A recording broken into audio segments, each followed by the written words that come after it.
Hello, Kiara, and welcome to the World Vegan Travel Podcast. Thank you so much. I'm so honored and excited to be here. Oh, that's so sweet. I'm pleased to have you on here too, because we're going to be talking about getting ready for your first big trip.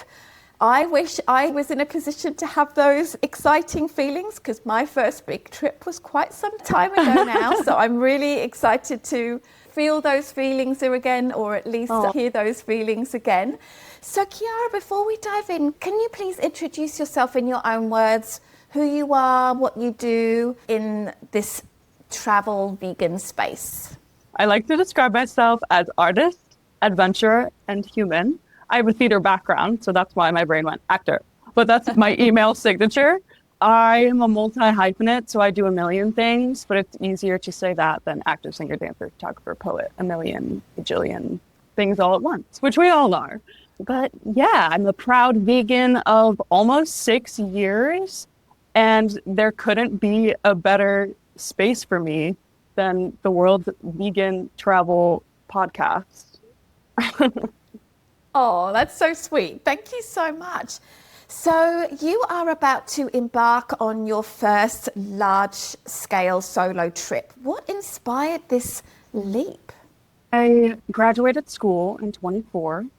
I've been home a couple of years. I keep tabs of all of my friends in foreign countries. So I have 2 friends in Australia right now. And I met a friend last year when I was traveling in Sedona, Arizona, who lives in New Zealand. So a bunch of things came together. I got a flight alert for Brisbane, and I had never gotten one before, and I had been tracking it for a couple of years. So I got the alert, I had the friends, and it just kind of dawned on me last December, I'm going to Australia in 2026. I don't know how, I don't know when, but I'm going to do it. So I knew I was ready for that international shift. Something clicked. Fabulous. And how was life going for you before you decided to do this? Was there something that inspired you, apart from obviously the flight alert, but was there something going on in your life which made you feel like you needed a change or to swap things up a little bit?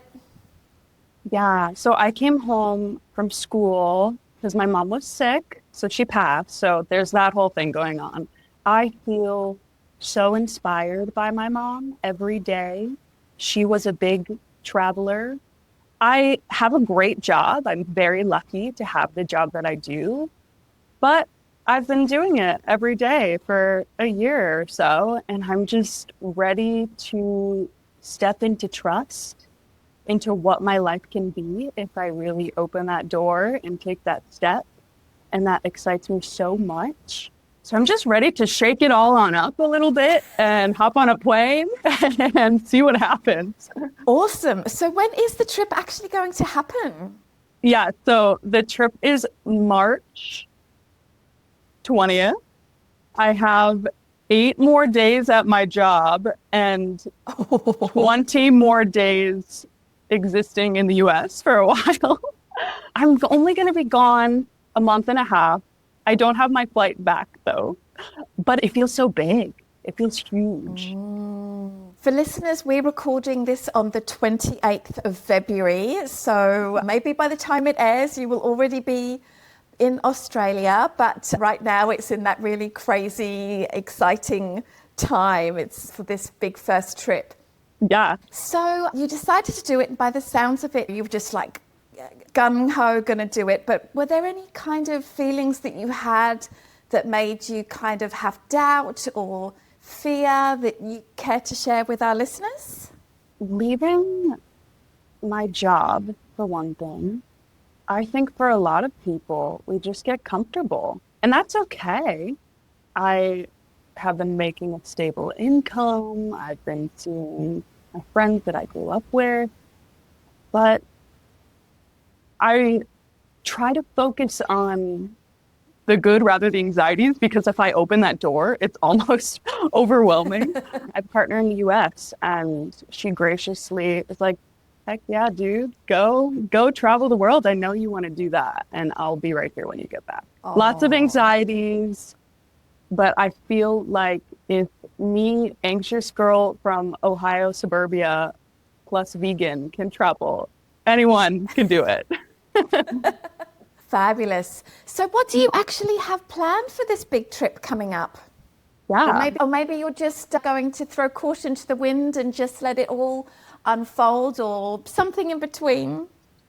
I really wish I was the type of person that could just book a plane and figure it all out, but I do have a rough outline. I Okay. am staying with a friend in Melbourne for 2 weeks. And then I'm staying with a friend in Brisbane for about a week. She is working on Tangalooma Island, so I'm gonna go Oh, out to the island. Are you familiar with Tangalooma? yes, I am. Oh my gosh. You're from Australia, or you lived in Australia for a while, right?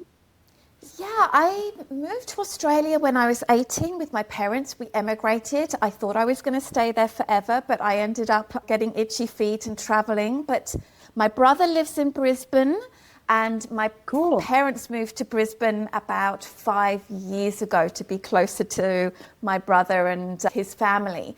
So whenever I go back home, I go to Brisbane. I've spent lots of time there, and it's a lovely city. Yeah, we'll have to chat. You'll have to give me all of your spots. Sure thing. And so you're going to be in Melbourne. I'm curious if your friend in Melbourne happens to be vegan, because there are amazing vegan restaurants in Melbourne. You know about this? Yeah, Melbourne is actually the place I'm the least worried about. I feel so chill going to Melbourne. She was vegan and then transitioned out of it, but so she's used to cooking vegan. I feel pretty good about Australia. I'm going to fly into Auckland. I'm going to take a bus trip from Auckland to Wellington through Kiwi Experience, which I have my bus booked, but no hostels or any experiences booked. There we're floating, seeing what happened.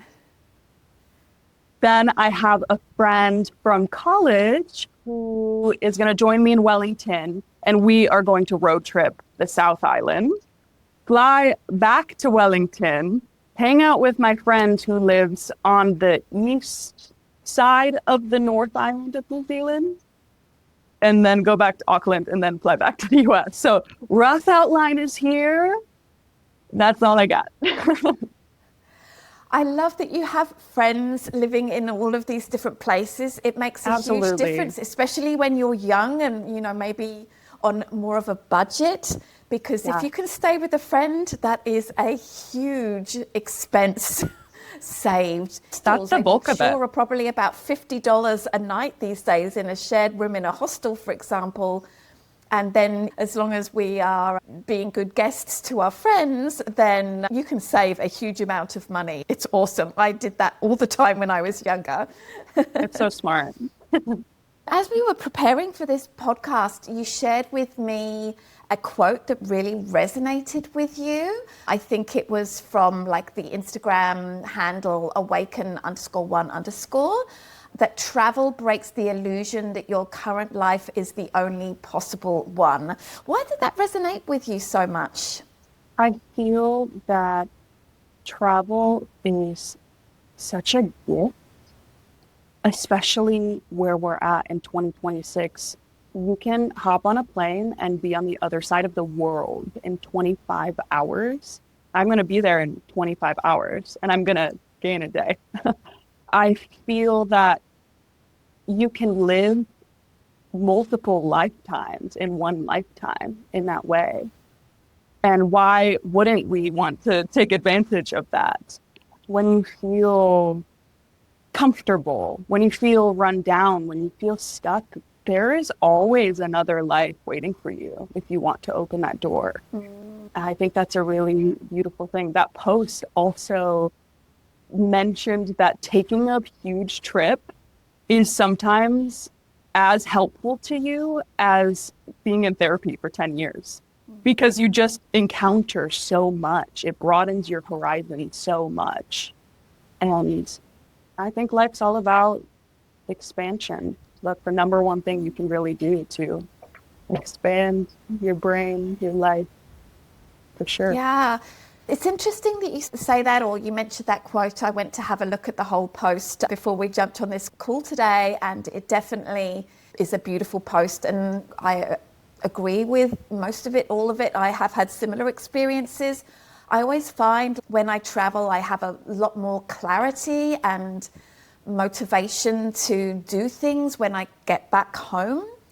And you've obviously experienced a terrible grief in the past few years. Seb and I have also experienced some grief in the past couple of years as well. It's interesting, we were talking about this the other day as we come up to the anniversary of the passing of Seb's father.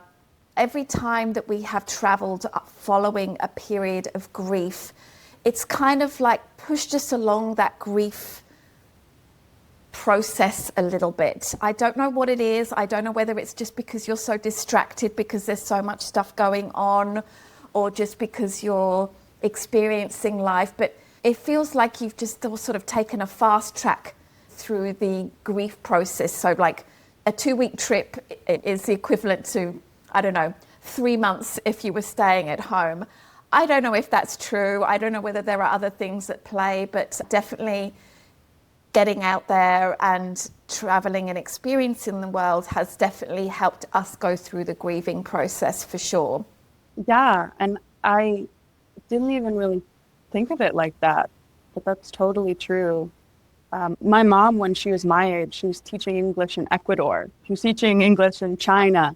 And then Oh, she was wow. teaching in Berlin, and my dad joined her in Berlin, and they got engaged, and then they moved to Okinawa. So them being abroad, and I just feel their magic sprinkled all over the world, me doing what they did pushes me through that grief as well. You know, you feel those people just kind of smiling down on you. I'm so proud of you. I'm so glad that you're experiencing the world and you're actually getting to live. Oh, that's very, very lovely, very profound. So you mentioned that you do have a few fears, maybe in the lead up to the trip, or fears of something that might happen while you're on the trip. Have you got a plan on how you might try to manage those fears, or the things that might go wrong, the things that could happen, not just the fears? My favorite thing to do, which I haven't quite done yet, is the guides feature on Apple Maps. So sorry, Android users, Oh, but I have shared this hack so many times. Researching absolutely everything you want to do, researching every single vegan food place you can find, putting it all in a guide, and then every time you click on, for example, my New Zealand guide, at any point where I am in the country, I will be able to see what's close to me and what I want to do oh, and lead from there.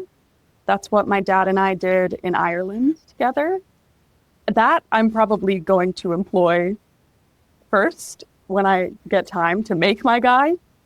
can you tell me a little bit more about this Apple Guide feature? I'm not an Apple person, but I thought I knew a lot of travel kind of things, Yeah. regardless of whether they're Apple or not. Can you tell us about this feature? So if you go to your maps and you go to your library, there's a place where you can click on your guides. You'll tap guides again, and then you can press the plus button in the bottom right corner and create your own list. And every time you go to a new place, let's say I really want to go to Hobbiton in New Zealand, I will type Hobbiton or whatever I want, and I will add it to my guide, and it will show up as if it's in a folder. And then once you click on that folder, it will show everything on a map for you, and it'll show your location. Ah, okay. So I think that's similar to starring in Google Maps, maybe. Yeah, That is a really great hack for trying to collate all of the places that you want to go and see where they are in relation to you. We use that a lot. It's very cool, and it's great for like restaurants that you want to make sure that you check out, and sites that you want to see. I think it gives you a little bit of permission to be messy. I have a very disorganized brain, so I say, here, guide, here's my disorganization, and it's the disorganization ends up being helpful on my trip. Yeah, sounds good. So I believe you're excited about sharing your trip on social media. Is that correct? Yes. Okay, so why are you going to do that and what are you going to do? Recently, I've been finding so much joy in making collages of my photography on my trips. I have always loved photography. I've always had an eye for things, and I've had nowhere to put them. So I took a step and have just started posting. I'm inspired by people like you and other people that just post what they want to post. And I hope to find the vegan places for other people and inspire other people that it is possible to travel as a vegan and to eliminate some of that fear. I will experience some of that fear for you all so you can be less anxious. I love that. Yeah, I mean, it's quite hard to create content as you are traveling. So if you manage to figure it out, I'd love to have some tips from you because I have so much help with our social media and our content creation. And I'm grateful to be able to get that help. But it's very hard when I'm on the road. Maybe you're younger and you'll have an easier time of it. But yeah, it's really hard. Was that stressful to you when you didn't have a marketing team? When you were fully responsible for building your brand?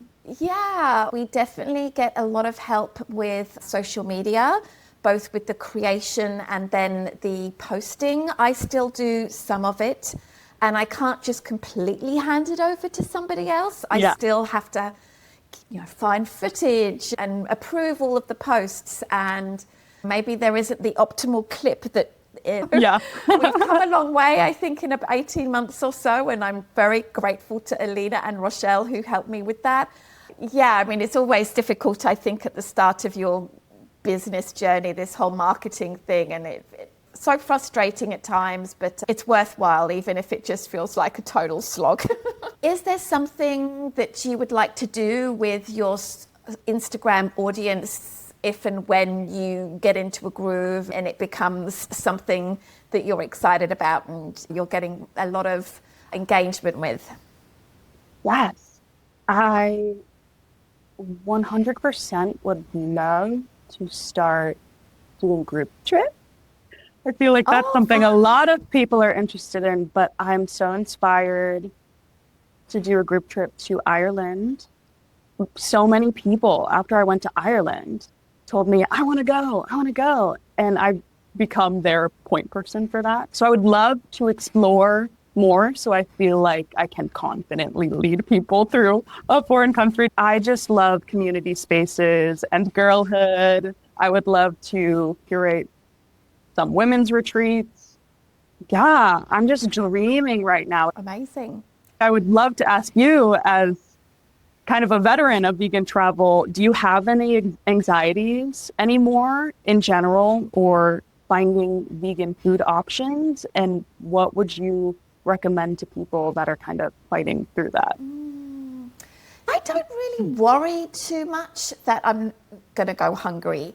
As somebody who has traveled quite a lot in the many, many years they've been vegan, like 15 years or 17 years or something like that, I've never actually gone hungry when I travel. I've had some less than inspiring offerings sometimes for up to a few days at a time, but I've never really gone hungry. I mean, of course, I want to have delicious food, but that's a bonus, really, compared with many people in the world don't even have enough to eat. I use most of the resources that I have, that everyone has, to find food, Happy Cow and Facebook groups and things like that. But for me, I very rarely have to do much because my partner, Seb, who I travel with most of the time, is very food motivated. So if there is something good to be found, he will make it happen. So that's the food part of it. Anxieties about travel. I definitely feel like in the lead up to the trip, I get a little bit anxious. I mean, very often when we travel, it's because we're running our luxury vegan group tours. And, there's so many things extra that I have to remember and do compared with when I'm just traveling by myself. But I will say that checklists have become huge. And in actual fact, people listening to the podcast won't be able to see, but I print out one of these sheets for every trip that I do. Some of them are for when we're actually running a trip or when we intend to run a trip, and sometimes they'll be for just personal travel, making sure I've got my travel insurance figured out. Have I downloaded the travel emergency contact and insurance information for our travelers?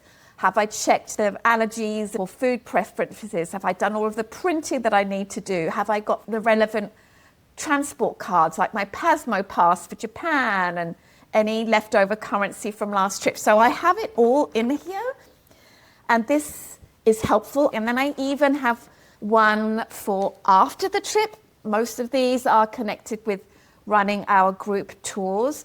But there are also things like just some house and home logistics as well that I would need to do when I come home. And just by having it written down, I just feel like I am not kind of like ruminating all of the time. Oh my goodness, I've got to make sure I take that person off our lock to get into our house when we get home, for example, so we can increase the security in our home. Or I have to make sure I've got it written down that I take off this international plan on my card. Like just having it written down and I can just look at it. Okay, it's written down. I don't need to worry about it. Just breathe. So lists are your friend. Lists are my friend. There's nothing revolutionary, but I'm always adding to this list and taking things off it and optimizing it so that it gets better and better. And I think I've got it pretty dialed in now. Awesome. Kiara, you and I have talked about the possibility of having you back on the podcast when you get back from this trip down under, and we're going to try to do that. If people would like to follow your journey and see how you're changing through this big solo travel trip, how can people connect with you and keep in touch with what you're doing? Absolutely. My handle on pretty much everything is kiara.sylvie.durbin. I'm the most active on Instagram. So if you want to come follow along my journey, you can find me there. Kiara, thank you so much for taking the time to be in the podcast, even though you're getting ready for this big trip. I'm so thrilled for you to do this trip, and I'm going to be thinking of you, and I can't wait to hear how it went on your return. Thank you so much for the well wishes. I'm so excited, and I will see you soon.